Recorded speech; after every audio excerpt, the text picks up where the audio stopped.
My sister accused me of being a drug addict to destroy me. My parents believed her without question. Years later, they demanded $50,000, but I filed harassment charges and vanished, leaving them with a lawsuit they never saw coming. I'm 27 years old. I work in digital marketing. And honestly, I need to get all of this out of my system because what happened with my family basically destroyed me for years. And even though I'm better now, there are still days when I struggle to process everything. I guess I should start from the beginning. When I was a kid and started realizing that something wasn't right at home, you know, that weird feeling that you don't fit in your own family. I grew up with my older sister, Stephanie, who's 2 years older than me, so she's 29 now. For as long as I can remember, she was always the favorite. And I'm not saying that in like a typical sibling jealousy way. No, it was something super obvious to anyone who saw us. When Stephanie got good grades, my parents would organize special dinners to celebrate, buy her gifts, take her to her favorite restaurants, the whole thing. I could get the same grades, or even better ones sometimes, and the most I'd get was a very good Ashley said, without even looking up from the newspaper. Do you know what that feels like when you're like 8 or 9 years old and you just want your parents to look at you with the same pride they look at your sister with? It's horrible, honestly. The worst part is that Stephanie knew exactly what was happening and used it to her advantage. I remember one day, I must have been like 12, when I came home super excited because I had won a writing contest at school, like it was at the state level and everything, and they gave me a diploma and a $100 prize.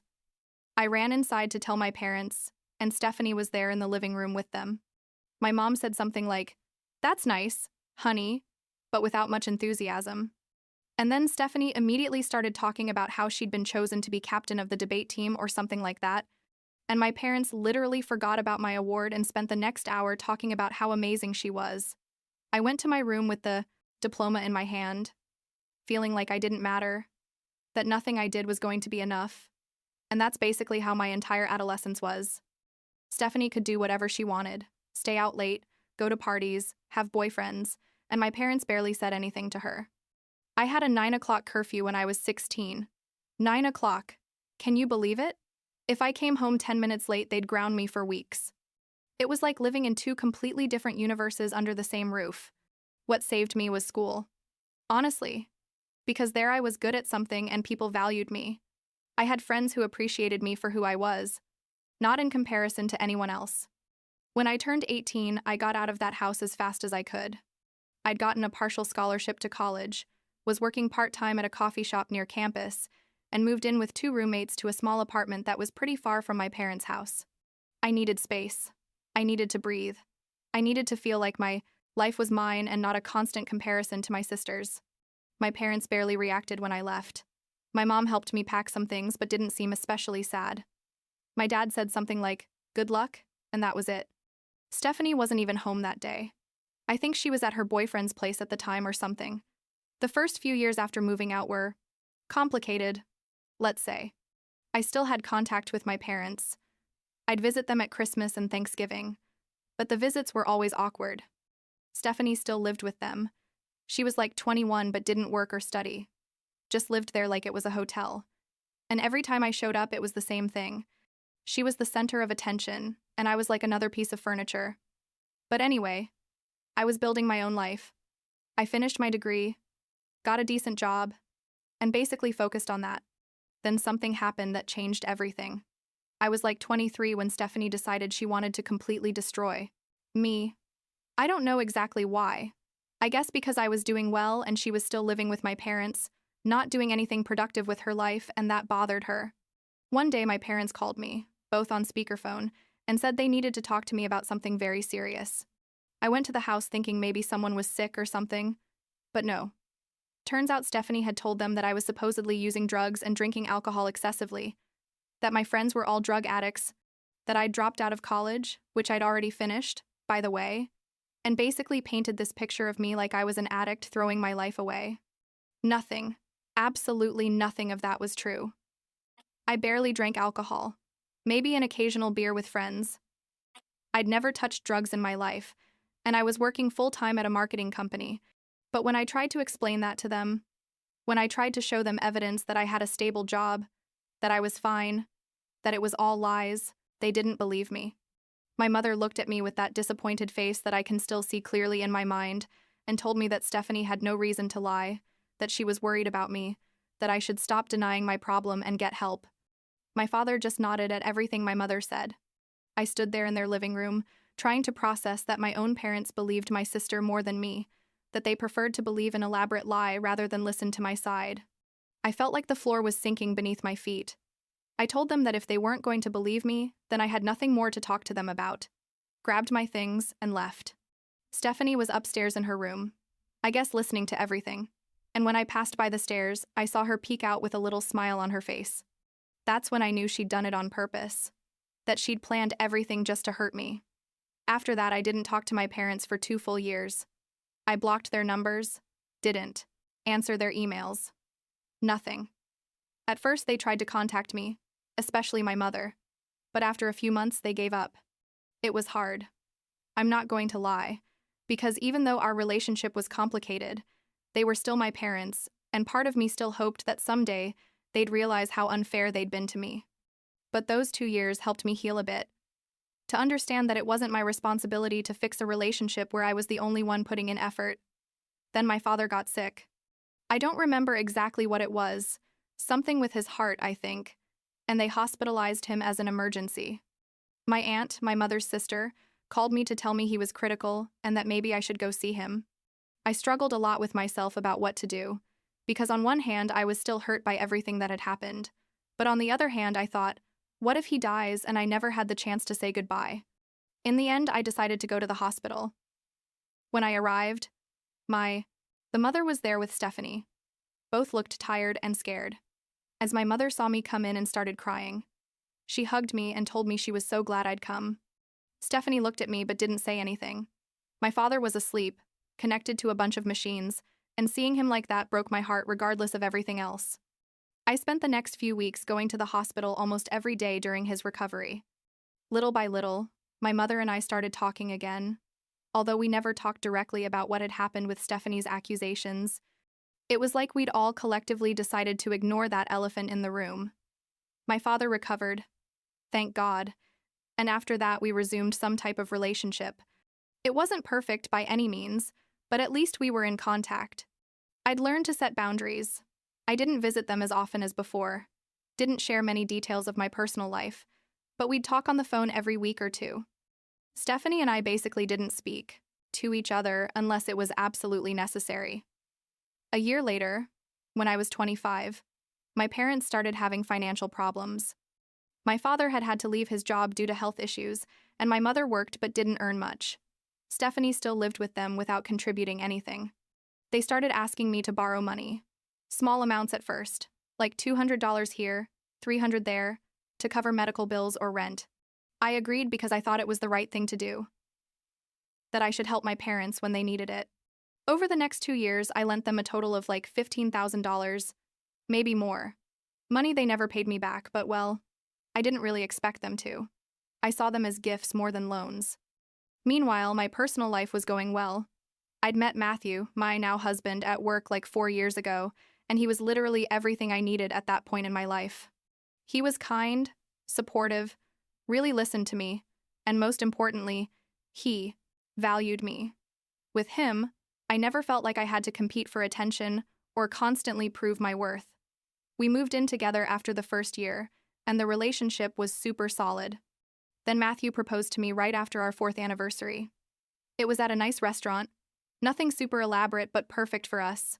And obviously I said yes. I was super excited. Honestly, because after everything that had happened with my family, I was finally going to have my own, with someone who really loved me and chose me every day. We started planning the wedding. We wanted something medium-sized, like 100 people, at a nice venue we found near where we lived. I invited my parents and Stephanie because, I don't know, I guess part of me still had that silly hope that we could be a normal family, that maybe my wedding would be important to them. My mother said she was excited, that she'd love to go. My father also said they'd be there. Stephanie said something like, "I'll see if I can make it," but I assumed she'd come. The wedding was planned for a Saturday in spring. We'd reserved everything months in advance, sent out the formal invitations with plenty of time, the whole thing. 2 weeks before the wedding, I called my mother to confirm some details, like what time they'd arrive and stuff. and she told me very casually that they couldn't go because Stephanie had planned a special lunch that same day and they'd already confirmed they'd go. A lunch. A fucking lunch. My mother told me this like it was the most normal thing in the world, like it was reasonable to skip their daughter's wedding for a lunch. I was speechless. Literally couldn't even talk. When I could finally say something, I asked her if she was serious. If they were really going to miss my wedding for one of Stephanie's lunches that she probably planned that day on purpose. My mother got defensive immediately and told me I couldn't ask them to cancel their plans with Stephanie, that she'd made that reservation. First, a lie, because my wedding had been planned for months, and that I should be more understanding with my sister. I hung up the phone. I didn't yell at them, didn't cry, just hung up and sat there processing what had just happened. Matthew came home like an hour later and found me still sitting in the same place. When I told him what my parents had said, he got really angry, told me he couldn't believe they'd choose a lunch over my wedding, that it was absolutely unacceptable. But I wasn't angry anymore. Honestly, I was just tired. Tired of fighting for a place in my own family. Tired of not being enough. Tired of everything. The wedding was beautiful despite everything. My friends were there, some coworkers, Matthew's family, who had welcomed me with open arms from the beginning, and that was enough. When the time came for the ceremony and I looked at all those faces smiling at me, people who genuinely were happy for me, I realized I didn't need my parents there to validate my, happiness. It was liberating in a way. Stephanie didn't show up either, obviously. But honestly, by that point, I didn't care anymore. After the wedding, which was amazing by the way, Matthew and I went on our honeymoon to Costa Rica for 2 weeks. We turned off our phones, completely disconnected, and it was exactly what we needed. When we got back, I had like 30 missed calls from my mother and several increasingly desperate text messages. I ignored them all. I also had a message from Stephanie, the first she'd sent me in years probably, saying she needed to talk to me urgently. I deleted it without responding. A week after getting back, I was at my apartment one afternoon when someone knocked on the door very insistently. I opened it and it was my mother. She looked furious. She came in without me inviting her and started yelling at me about how I was a terrible daughter. How could I treat them like this after everything they'd done for me, that I was ungrateful? I told her to leave my house, that she had no right to come yell at me after missing my wedding for one of Stephanie's lunches. She told me I didn't understand, that Stephanie was going through a difficult time. When wasn't she? And that she needed her parents' support. I asked her if she'd ever stopped to think that I'd also needed their support my entire life and had never received it. The argument escalated badly. My mother said horrible things to me, that I'd always been a difficult child, that I was always jealous of Stephanie, that I needed to grow up and stop acting like a victim. I responded. I told her everything I'd been holding in for years, about the favoritism, about Stephanie's lies that they believed without questioning, about feeling invisible in my own family. In the end, I asked her to leave and not contact me again. She left, slamming the door, and that was the last time I saw my mother in person. I decided to cut off contact completely. I blocked their numbers, their social, media, everything. I also stopped sending money, obviously, because why would I continue helping financially people who clearly didn't value or respect me? I thought that would be the end, that I could finally move on with my life without that constant weight. But no, because a month later Stephanie sent me a long email. She'd found my work email, I guess, telling me she needed $50,000. $50,000. Apparently she wanted to start some kind of business. I don't remember exactly what, because I stopped reading after seeing the amount. It said I owed her this as her sister, that she'd supported me all my life. What? And that it was the least I could do. I responded with a simple, no, and blocked that email too. 2 days later, my parents sent me a physical letter to my house. I don't know how they got my current address. The letter was an itemized list, like an invoice, of supposedly all the money they'd spent on me during my upbringing. Food, clothing, shelter, education, everything with specific amounts that they'd clearly made up. At the end it said, I owed them around $200,000 and that they expected me to start paying soon. It was so ridiculous I almost laughed, but it also made me angry, you know? Like they'd reached a new level of delusion and manipulation. I didn't respond to the letter. What was I going to say? There's no way to reason with people like that. But they didn't give up.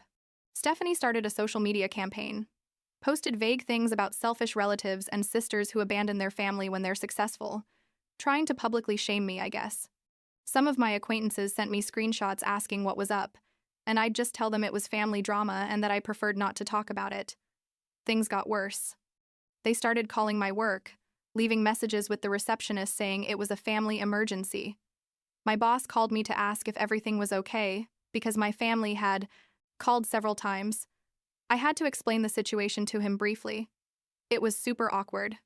They also showed up at my apartment several times, knocking on the door at all hours, leaving notes. Once my father even waited in the parking lot until I got home from work. I felt harassed. Honestly, I couldn't live peacefully. I was constantly looking over my shoulder, worrying they'd show up at any moment.